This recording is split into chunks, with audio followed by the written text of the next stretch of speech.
Assalamualaikum warahmatullahi wabarakatuh. Waalaikumsalam warahmatullahi wabarakatuh. Alhamdulillahirabbil alamin wassalatu wassalamu ala asrofil anbiya wal mursalin wa ala alihi wa sahbihi ajma'in. Bersyukur kepada Allah Subhanahu wa taala dengan ucapan alhamdulillahirabbil alamin.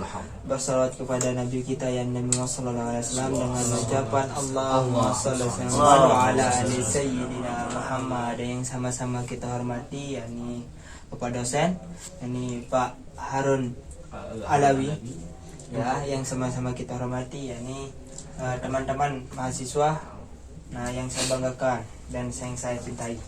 Nah, langsung saja ya. Ya, selanjutnya yaitu langsung saja kita akan mempresentasikan hasil diskusi kami yaitu tentang ketuhanan dalam agama Islam. Tuhan dalam pandangan Ya, Islam. Tuhan dalam pandangan Islam. Langsung saja yang akan disampaikan oleh kelompok 4. Nah, pada teman-teman silakan. Baik, bismillahirrahmanirrahim. Assalamualaikum warahmatullahi wabarakatuh. Waalaikumsalam. Langsung saja pendahuluan. Dalam Al-Quran, kata Tuhan itu adalah sebutan untuk selain Allah. Contoh seperti dewa, berhala, atau bahkan hawa nafsu. Namun untuk kata Allah adalah kata hanya khusus untuk Allah, karena hanya Allah yang berhak menyandang nama tersebut. Nah, kita langsung ke pembahasan pertama. Ada namanya filsafat ketuhanan. Sebelum kita ke filsafat ketuhanan, saya akan jelaskan dulu apa itu filsafat.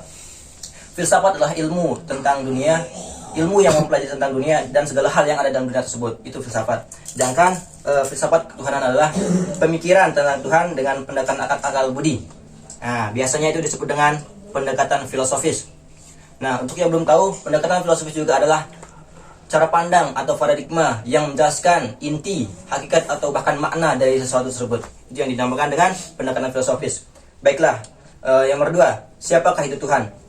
Nah, seperti yang saya bilang tadi, di Al-Quran, kata Tuhan atau ilah itu sebutan objek untuk sesuatu yang diagungkan oleh manusia, itu Tuhan. Contoh, seperti yang saya bilang tadi, dewa, berhala, atau bahkan hawa nafsu. Di Al-Quran surah ke-45 ayat 23, afara'aita man yattakhidhu min ilahu hawahu, maka pernahkah kamu melihat orang menjadikan hawa nafsu sebagai tuhannya? Seperti itu. Nah, selanjutnya untuk contoh kedua di surah ke-28 ayat 38, wa qala fir'aunu ya ayyuhal mala'u ma 'alimtu lakum min ilahin ghairi. Kata Fir'aun, wahai pembesar kaumku, apakah kalian mengetahui Tuhan selain aku? Seperti itu. Nah, dari contoh tersebut kita bisa menyimpulkan bahwa kata Tuhan itu adalah sesuatu yang diagungkan oleh manusia, seperti itu, atau sesuatu yang dianggap penting oleh manusia.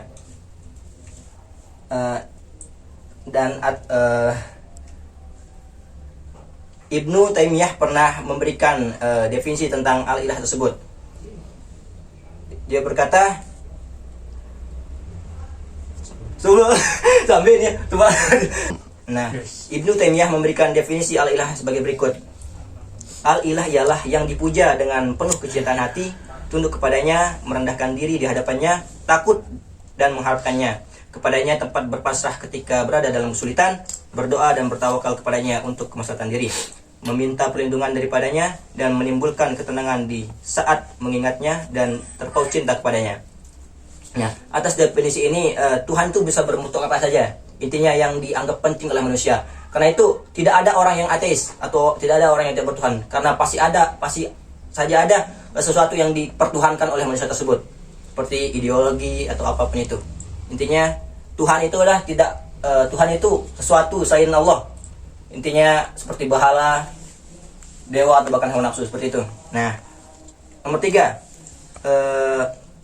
di dalam Islam kita juga diajarkan dengan kalimat asyhadu alla ilaha illallah, kalimat yang diawali dengan kalimat peniadaan, kata la, dan diteruskan dengan kalimat penegasan atau kata ilallah, tidak ada Tuhan selain Allah, seperti itu. Nah, untuk ketiga, sejarah pemikiran manusia tentang Tuhan. Nah, yang pertama ada namanya pemikiran Barat. Yang dimaksud konsep ketuhanan menurut pemikiran manusia adalah konsep yang didasarkan atau hasil pemikiran baik melalui lahiriah atau batiniah. Lahiriah adalah pengalaman secara langsung atau yang bisa kita rasakan, sedangkan batiniah adalah pengalaman yang datang dari hati ataupun jiwa, seperti itu. Nah, dalam literatur sejarah agama dikenal dengan teori evolusionisme, yaitu teori yang menyatakan adanya proses dari kepercayaan yang amat sederhana kemudian menuju sempurna. Nah, teori ini pertama kali dikemukakan oleh Max Muller. Nah, teori itu ada 5. Yang pertama ada namanya dinamisme. Seperti yang kita tahu, dinamisme adalah kepercayaan kepada setiap benda itu punya kekuatan. Tuh. Nah, setelah dinamisme lahirlah animisme. Animisme adalah kepercayaan bahwa setiap benda itu mempunyai roh, upgrade dari dinamisme. Dinamisme hanya sekedar kekuatan kemudian menjadi roh itu. Nah, kemudian ada namanya politeisme. Semenjak dinamisme dan animisme ini tidak memberi kepuasan kepada penganutnya, politeisme ini adalah kepercayaan kepada banyak dewa, seperti di Buddha. Salah satu penganut politeisme itu seperti Buddha. Nah, selanjutnya ada namanya henotisme, kepercayaan kepada satu dewa terkuat tanpa menyangkal keberadaan dewa lainnya, seperti itu. Ini juga dianut oleh agama Buddha. Nah, yang terakhir ada namanya monetisme. Ini hanya 3 agama yang memakai paham seperti ini, yaitu Islam, Yahudi, dan Kristen, yang menyatakan bahwa hanya ada satu Allah, hanya ada satu Tuhan di alam semesta ini. Nah, sekian, terima kasih. Assalamualaikum warahmatullahi wabarakatuh. Cat. Baik, pembahasan selanjutnya yang akan dilanjutkan oleh saudara Hasrul Ali. Padanya saya persilakan. Yang keempat adalah pemikiran umat Islam. Pemikiran terhadap Tuhan yang melahirkan ilmu tauhid, ilmu kalam, atau ilmu usluhuddin di kalangan umat Islam. Timbul sejak wafatnya Nabi Muhammad SAW. Secara garis besar ada aliran yang bersifat liberal, tradisional, dan ada pula yang bersifat di antara keduanya. Sebab timbulnya aliran tersebut adalah karena adanya perbedaan metodologi dalam memahami Al-Quran dan hadis dengan pendekatan kontekstual, sehingga ada aliran yang bersifat tradisional, sedang sebagai umat Islam memahami dengan pendekatan antara kontekstual dengan tekstual, sehingga lahir aliran yang bersifat antara liberal dengan tradisional. Ketiga corak pemikiran ini telah mewarnai sejarah pemikiran ilmu ketuhanan dalam Islam. Adapun aliran-aliran tersebut ada 4. Yang pertama ada namanya aliran Mu'tazilah. Aliran Mu'tazilah merupakan kaum rasionalis di kalangan muslim serta menekankan pemikiran akal dalam memahami semua ajaran dan keimanan dalam Islam. Jadi semua itu tergantung dengan akal pikiran mereka. Lanjut, ada namanya aliran Qadariyah, yaitu aliran yang berpendapat bahwa manusia mempunyai kebebasan dalam berkehendak dan berbuat. Manusia sendiri menghendaki ia akan kafir atau mukmin, dan hal itu yang menyebabkan manusia harus bertanggung jawab atas perbuatannya. Lanjut, aliran yang ketiga ada namanya aliran Jabariyah. Aliran Jabariyah merupakan pecahan dari Murji'ah, berteori bahwa manusia tidak mempunyai kemerdekaan dalam berkehendak dan berbuat. Semua tingkah laku manusia ditentukan dan dipaksa oleh Tuhan. Jadi mereka pikir semua tindakan mereka itu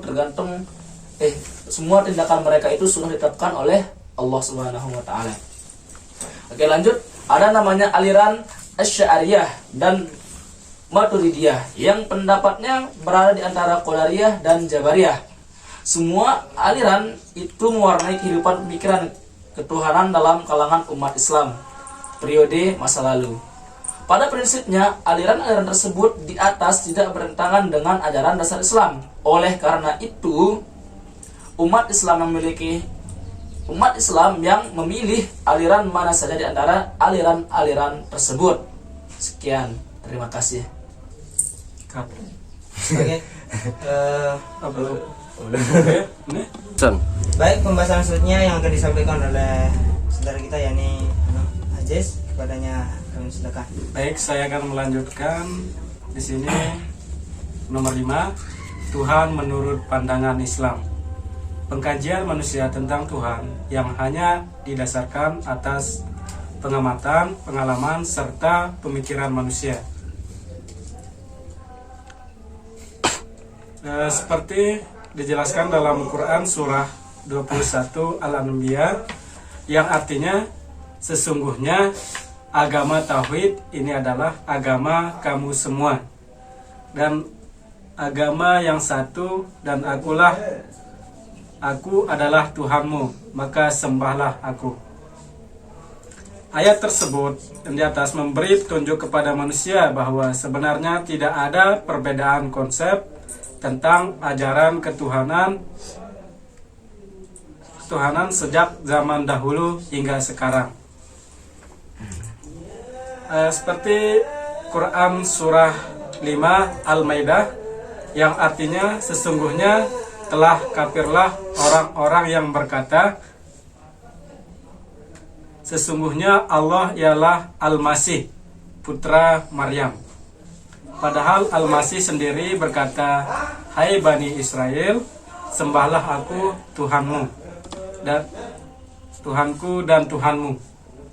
Sesungguhnya orang yang mempersekutukan sesuatu dengan Allah, maka pasti Allah mengharamkan kepadanya surga dan tempatnya ialah neraka. Penjelasan selanjutnya yang akan disampaikan oleh saudara Yus. Padanya silakan. Yus Anwar Sanusi. Bukti-bukti adanya Tuhan. Sebenarnya Tuhan itu benar-benar ada dan buktinya sangat banyak dan jelas sampai mengherankan. Kenapa ada orang yang tidak percaya atau tidak yakin adanya Tuhan? Orang-orang ateis dan komunis, contohnya, mereka sangat mengherankan karena mengingkari keberadaan Tuhan padahal buktinya ada.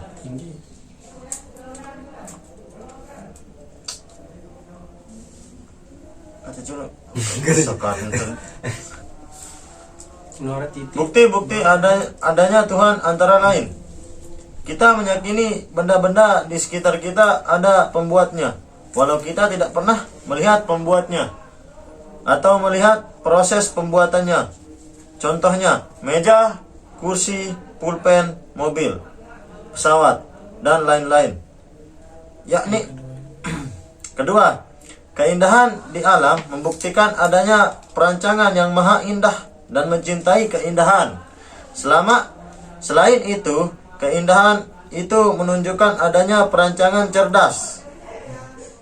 Yang ketiga, keteraturan gerak benda, langit dan sistem metabolisme organisme yang teratur dan kompleks, berjalan pada tingkat akurasi yang sangat tinggi.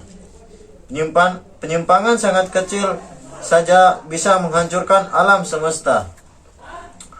Yang keempat, konstanta hukum alam. Proses-proses fisika di alam semesta berjalan pada konstanta tertentu.